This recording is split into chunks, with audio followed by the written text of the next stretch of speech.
Aimer, c'est vouloir du bien de l'autre, vouloir son bonheur.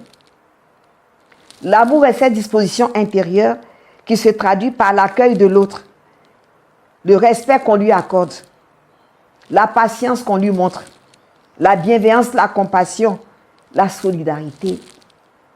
Aimer, c'est être vrai avec la personne, être franc et loyal. Aimer, c'est partager. Aimer, c'est même donner sa vie à l'exemple du Christ. Alors, si le pardon est difficile pour l'homme, nous disons que pour nous chrétiens, le pardon vit sous tous les angles possibles. Car Jésus-Christ est notre pardon, le pardon du Père à l'humanité. En 1 Pierre 2, du verset 21 à 24, nous lisons « Car c'est pour vous que le Christ, lui aussi, a souffert.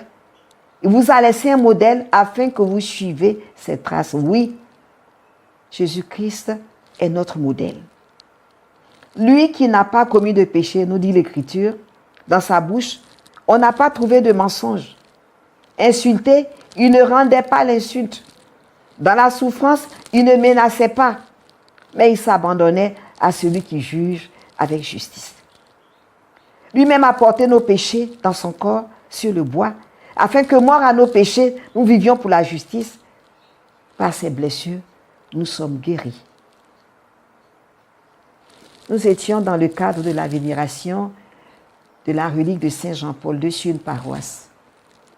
Ce soir-là, un enseignement avait été donné sur le pardon. Et j'avais remarqué une dame qui était assise au premier rang, qui a tellement pleuré. Pendant tout l'enseignement, elle a pleuré. Bien sûr, l'objectif, c'était d'emmener les uns et les autres au pardon. Alors cette dame rentre chez elle. Avant de se coucher, elle se dit, j'ai entendu beaucoup de choses sur le pardon, c'est vrai, mais c'est trop facile. En fait, qu'est-ce qu'elle vivait? Elle habitait dans un quartier, elle avait une voisine qui passait son temps à la dénigrer, à l'insulter, devant ses propres enfants, devant les autres femmes du quartier, etc. Chaque fois qu'elle a voulu répondre, son époux, l'époux de la dame qui pleurait, lui a dit non, ne réponds jamais à ça. Et d'ailleurs, j'ai t'interdit de lui répondre. Alors, double blessure.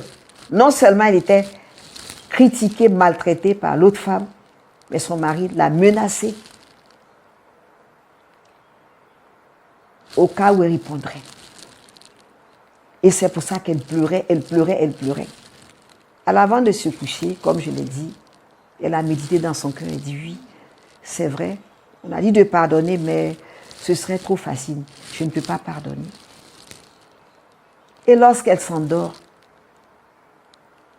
qu'est-ce qui se présente à elle dans un songe?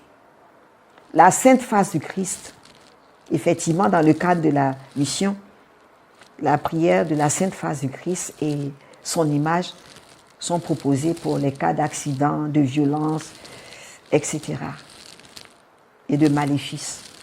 Alors cette femme avait acheté cette image. Alors c'est cette image de la sainte face du Christ qui se présente à elle, mais complètement ensanglantée. Elle dit qu'il saignait de partout, tout son visage était rouge de sang. Et il lui dit, ma fille, regarde-moi, il y a 2000 ans.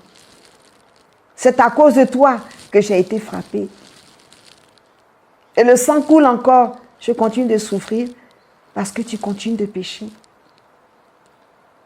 Mais n'empêche que je continue de t'aimer et de te pardonner. Pourquoi tu ne veux pas pardonner à ta voisine? Pourquoi? Elle dit, choquée, étonnée, elle s'est réveillée de son songe et elle a dit à son époux, papa, il dit, qu'est-ce qui se passe? Elle dit, je pardonne. Tu pardonnes à qui? Elle dit, je pardonne à la voisine. Voici le songe que je viens de faire. Le Seigneur vient de monter sa sainte face ensanglantée et me dit, si à cause de moi, son sang continue de couler, Et pourtant, il continue de m'aimer, de me pardonner. Pourquoi je ne voudrais pas pardonner à ma voisine? Frères et sœurs, la contemplation de la face de Jésus peut nous aider au pardon. Qui est Jésus? Jésus est le Fils du Père.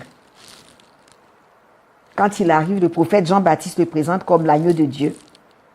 Jean 1, verset 36. En 1 Jean 3, au verset 8, Saint Jean le présente comme le Fils de Dieu manifesté pour détruire les œuvres du diable.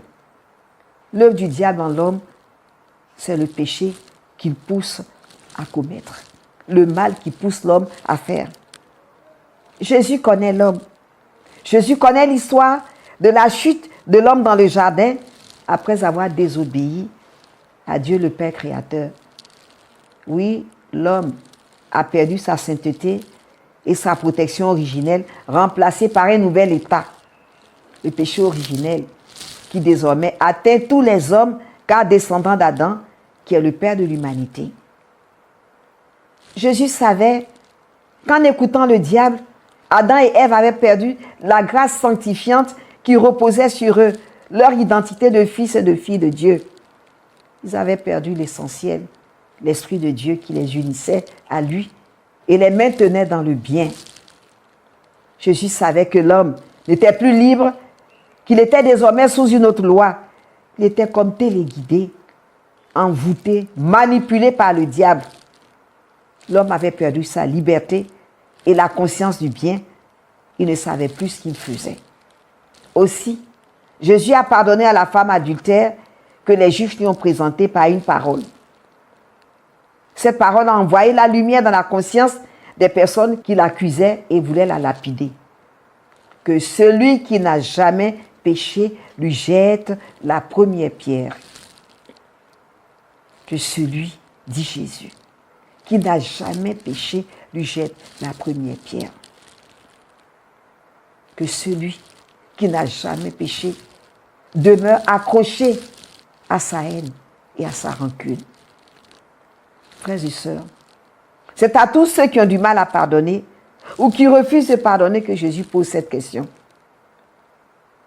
Qui est sans péché? Qui n'a jamais insulté, menti, critiqué, trompé, été jaloux? Qui n'a jamais volé? Qui n'a jamais posé des actes qui ont blessé le cœur de Dieu, des abominations, les crimes? Qui est sans péché? Frères et sœurs, nous sommes tous des débiteurs. Et donc nous devons avoir le regard de Dieu, les uns sur les autres, un regard de miséricorde, un regard de compassion. Le péché est comme une maladie, la maladie de l'âme. Que peut-on faire au malade sinon que de lui apporter des soins? Et c'est pour cette raison que Jésus a intercédé pour ses bourreaux. Père, pardonne-leur, parce qu'ils ne savent pas ce qu'ils font. Luc 23, 38. Et pour appuyer cette parole du Seigneur, depuis la nuit des temps, une même parole est entendue des personnes coupables. Je ne sais pas ce qui m'a pris. Je ne sais pas ce qui m'a pris. Je ne pensais pas le faire. Je n'ai jamais pensé à le faire. Mais il y a une idée qui est venue dans ma tête. Frères et sœurs, l'homme n'est plus libre. Depuis le péché originel, l'homme est manipulé. Et donc, depuis 2000 ans, la voix de Jésus se fait entendre sur l'humanité. Père, pardonne-leur parce qu'ils ne savent pas ce qu'ils font. Ils ne sont plus libres de leurs actes. Ils sont manipulés. Au cœur de la prière qu'il enseigne à ses disciples, il fait figurer le pardon. Aussi, l'homme doit apprendre à pardonner à son frère comme le Père lui pardonne ses péchés. Car le pardon est un des éléments clés de la communion de toute société communautaire, humaine, soucieuse d'harmonie et de paix.